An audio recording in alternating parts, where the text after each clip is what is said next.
Lucy, bienvenida a Cómplices. Formas parte de este grupo, vamos a decir que feliz de poder indagar sobre Panamá, su cultura, el aporte que hacen ustedes para el desarrollo de la identidad. Y porque sabemos que es con complicidad que se realiza mucho del trabajo cultural y tú lo sabes muy bien. Sí, Emma, muchas gracias por pensarme. Bien, Lucy, queremos, antes de entrar un poco en tu literatura, que en estos 500 años, que estamos viendo una ciudad que tiene siglos de historia previa a esos 500 años y esperamos que mucha en el futuro, ¿dónde te sientes en la historia de Panamá, en los logros y en lo que nos falta? Bueno, yo crecí en los 70 y era una época de mucha esperanza, una época de muchos cambios donde la educación comenzó a ser como un eje.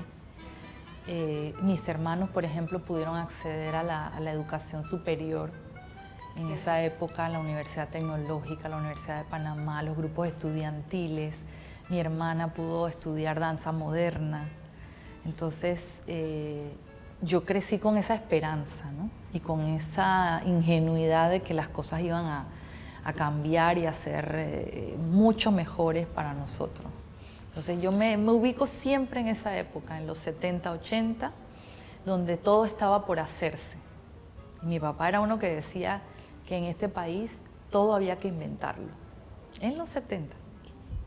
¿Y cómo te sientes hoy frente a lo que falta y los logros que Panamá tiene que enfrentar? Mira, los retos.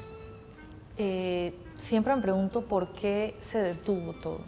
Yo siento como que se detuvo algo en el tiempo, como que ese impulso que había en esa época fue bajando.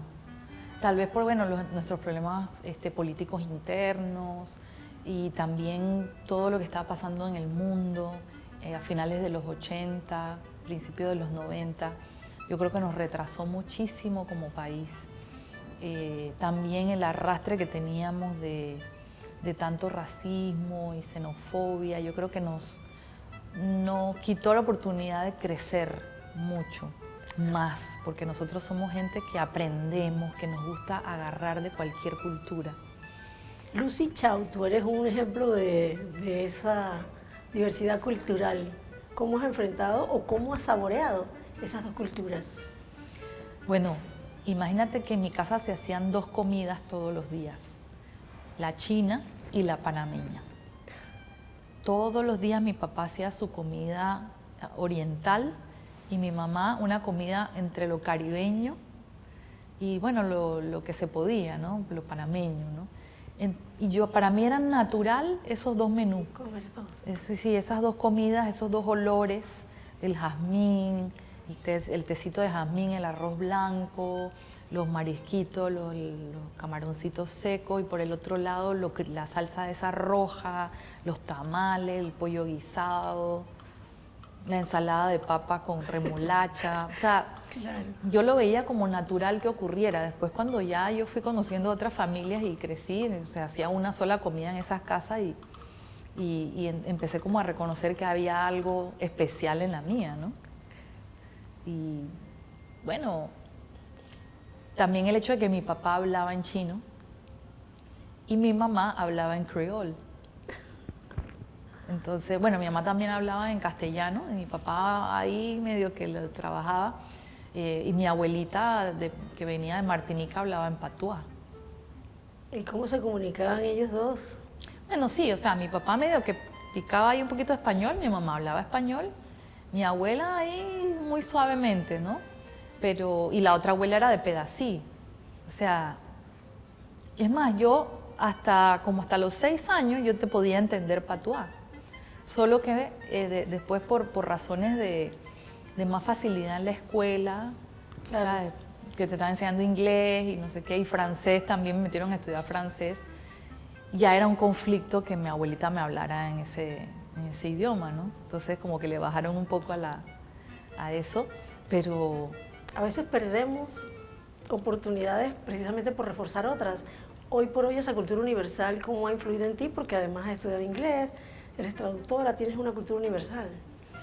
Yo creo que me dio facilidad para estudiar idiomas, pero además me dio curiosidad.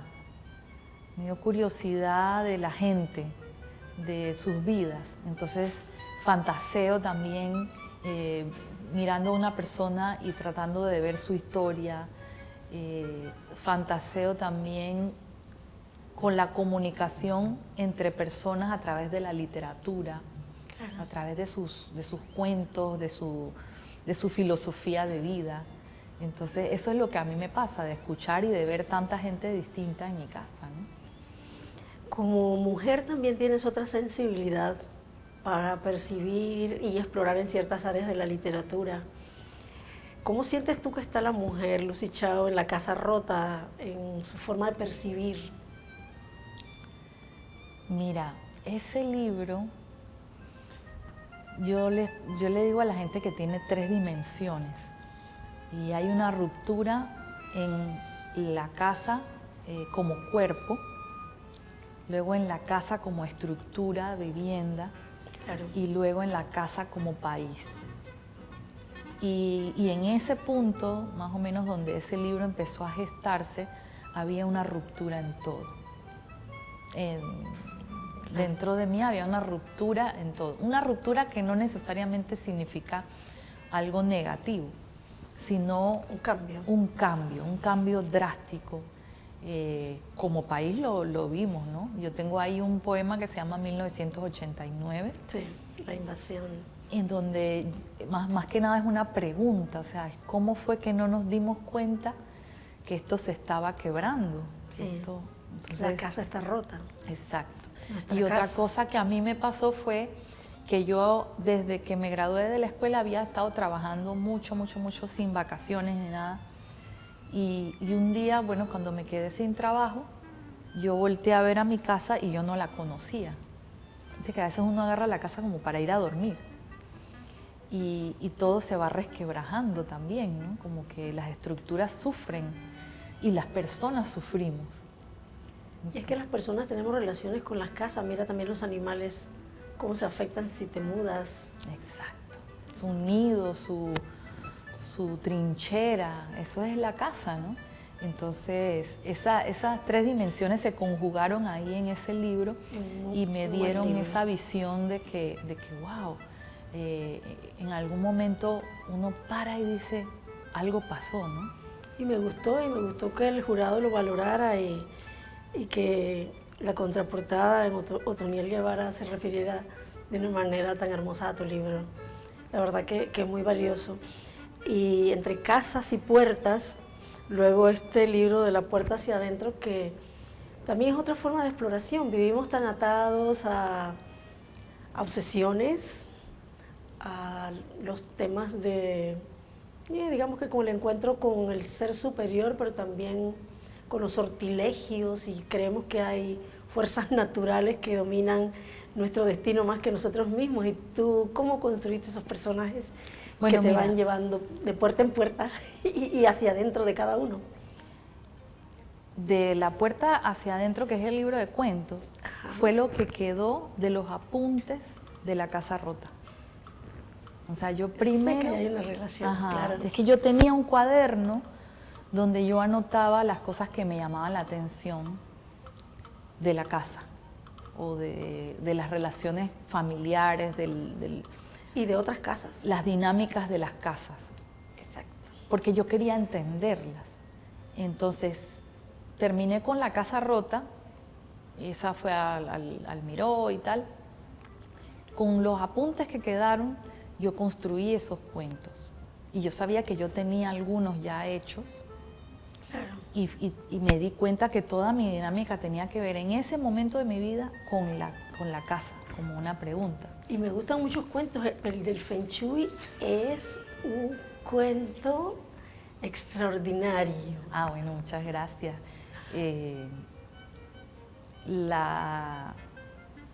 Ese deseo que uno tiene de hacer las cosas bien, tal vez viene de la niñez, ¿no? Cómo nos imponen, sobre todo a la mujer, le imponen la perfección como objetivo, ¿no? El que todo esté bien puesto. Y buscar los elementos que van a resolver la vida, el futuro, todo. Algo mágico que va a resolver lo que uno no afronta como persona, ¿no? Claro, claro. Entonces, fue una exploración realmente el tema de la casa, ¿no?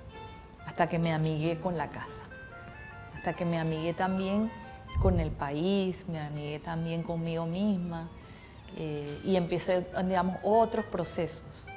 A partir de entonces, de la puerta hacia adentro, empiezo a explorar el tema de la mujer. Y me voy con un libro que tú no conoces tal vez todavía, que es Mujeres Odiosas. Y ahí voy haciendo la pregunta, ¿qué pasa con las mujeres? Claro. ¿Por qué, por ejemplo, cuando hay un asesinato a una mujer que se llama un femicidio, por qué es tan fuerte? ¿Por qué a un hombre se le dan 3, 4 tiros y a una mujer tienen que ser 15, 27, no sé, muchos? Es como que hay que triplemente matarla. Bueno, también matan a hombres con muchos tiros o muchas puñaladas, pero siempre se ve que hay algún tipo de sentimiento de obsesión o de problema interno allí, ¿no? Entonces sí, yo me preguntaba, ¿qué está pasando aquí? Y ¿sabes dónde fui a buscar? A la mitología. Busqué en las mitologías cuál era la imagen de la mujer. Y me doy cuenta que desde allí viene el mensaje. Mujeres odiosas. Odiosas. Y diosas y odiosas. Y odiosas. ¿Con Sí. la O separada o con la O unida? Exacto. Entonces, ahí empecé a entender con ese trabajo de investigación que la figura femenina era concebida como un ser caprichoso, malvado, violento, celosa, un montón de cosas. Sí, en algunas culturas religiosas, algunas de las oraciones dicen, gracias Señor por no haberme hecho mujer. Ah, imagínate, eso yo no me la sabía, pero sí, o sea, lo vi. Y entonces digo, bueno, entonces es normal que como culturas dominantes, donde hay estas mitologías, se nos transporte a nosotros esta visión de la mujer como alguien a que hay que tener a raya, o sea, hay que tenerla un poco controlada, porque si no es muy mala, es muy... Sí, todo en intensidad. Todo. Me agrada el análisis que haces de la literatura y a la vez de ti mismo, de ti misma, transformándote como escritora y logrando avances. ¿Dónde estás hoy en la producción literaria? La literatura para mí ha sido una escuela, un estudio. Y no solo desde el punto de vista de la escritura, sino de la lectura. Claro, O sea, es importante. cuando yo empecé leyendo conscientemente, bueno, mi primer así libro grande para mí fue Corazón. Pero hubo otro que yo leí en unas vacaciones que fue Mujercitas. Claro, varios de los clásicos allí. Sí, porque estaban en la casa de una tía donde yo iba a hacer las vacaciones. Y después de Mujercitas empecé a leer El Quijote, pero porque estaba ahí, o sea, porque no había más nada que hacer. Y en ese estudio de esos libros que había en esa casa, yo fui descubriendo que había gente como yo dentro de esos lugares y habían respuestas a interrogantes que yo tenía como niña. Entonces, y nadie me obligó a leer esos libros. Así que fue el camino para abrir ese estudio de la vida. Y entonces, bueno, más adelante en la escuela te dan libros para leer de obligación. Algunos me gustaron, otros no. De otros agarré los resúmenes y me fui. Y cuando llegué a la universidad estudié inglés. Y en esa carrera se hace un énfasis alto en la literatura, o por lo menos se hacía en mi plan de estudios. Nosotros hacíamos 2 semestres de Shakespeare. Ah, fabuloso, claro, tienes otra mirada. Lucy, tú nunca te has estado quieta, has cantado con Trópico de Cáncer, tu voz indispensable y además con temas contestatarios en las canciones. Y por otro lado, Arsamandi, los distintos proyectos que has ido llevando en tu vida. Creo que Arsamandi está dando, aunque a veces se puedan sentir desalentados con los esfuerzos que tienen que hacer, pero está dando un espacio para reflexión y para producciones distintas del arte. ¿Cómo te sientes con Arzamandi? ¿Cuántos años llevan en ese proyecto tú, Consuelo, que son más o menos las fijas, Consuelo Tomás los Lil María. Y los que siempre están apoyando ahí ese otro escuadrón de amigos y de compañeros, ¿no?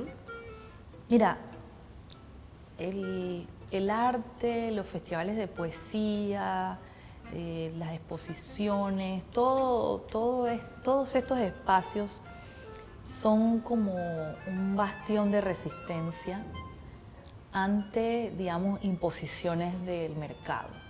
Excelente. Incluso tú puedes conocer la historia de una cultura, de un país, a través de su literatura, con mayor precisión que si ves los libros de historia. Y máxime que lo sumas con otras disciplinas cada vez que hacen un festival. Exacto. Entonces, yo, digamos, me siento agradecida con el arte por haberme mostrado mi verdadero país. Claro. Y yo quisiera poder ofrecer esto a otras instancias, a otras personas como yo, que encuentren, digamos, que encuentren esta conexión con la vida, o sea, que encuentren esta respuesta a la gran pregunta de ¿qué hago yo en este mundo? Yo creo en esos lugares, en esos espacios, yo creo en congregarse para leer poemas, en echar cuentos. O sea, el momento literario de una familia, de una comunidad, ha sido siempre echar cuentos. Claro. O La que memoria. viene alguien y toca un instrumento en la familia, o, viste, hay exposiciones, alguien que pinta, que esto. Esos son unos bastiones de resistencia ante lo otro. Lo otro es la tensión para lograr ser quien nunca vas a ser. Es lo que te da la publicidad, por ejemplo. No es que te dice la persona exitosa con la familia correcta, de este color, de esta forma y tal. Y eso es una tensión imposible, pues es una tensión muy dura para el ser humano porque no es realidad. Arzamandi no es un festival masivo, pero es un festival acogedor, casi familiar, donde se establece un pacto, una relación. No sé, es lo que he visto cuando he tocado una de las versiones del festival y ustedes quieren mantenerlo así, lo han hecho intencionalmente. ¿Qué buscaban cuando empezaron Arzamandi? Y el significado de Arzamandi, ¿cómo se inspiraron para hacerlo? Fíjate, eso surgió en el 2008, la idea surgió en el 2008, porque en la región latinoamericana hay festivales de poesía desde Canadá hasta Argentina. Claro. Y los poetas de aquí, de Panamá, siempre han sido invitados a todos lados, incluso a Europa, a Asia, a todos, ¿no? Y nosotros necesitábamos un festival de poesía para hacer ese intercambio, ese corredor. Claro. Y en ese momento en el Instituto de Cultura había la apertura para apoyar el festival de poesía. Después fue muy difícil, no fue intencional que el festival se quedara pequeño, pero también pasa que, digamos, no estábamos dispuestas a ceder en calidad por hacer un show. Muy importante. Entonces, en un festival de poesía no solamente se busca tener buena calidad poética, sino buena calidad humana. Porque un solo invitado, ya sea nacional o internacional, que digamos que no esté a la altura de las circunstancias, podría incluso, digamos, dañar a su público, a los otros poetas, a los organizadores. Entonces se cuida también esa relación entre la gente que viene al festival. Nosotros vamos a escuelas porque necesitamos que los artistas conozcan a nuestro pueblo, pero también que nuestros estudiantes, la gente conozca a los artistas vivos, a los que están produciendo, que se nutra una nutrición mutua, ¿no? porque es la cultura la transportadora de esa relación entre las personas, ¿no? Excelente relación con la educación y con la divulgación de la literatura. Lucy, te auguramos mucho, mucho en el futuro.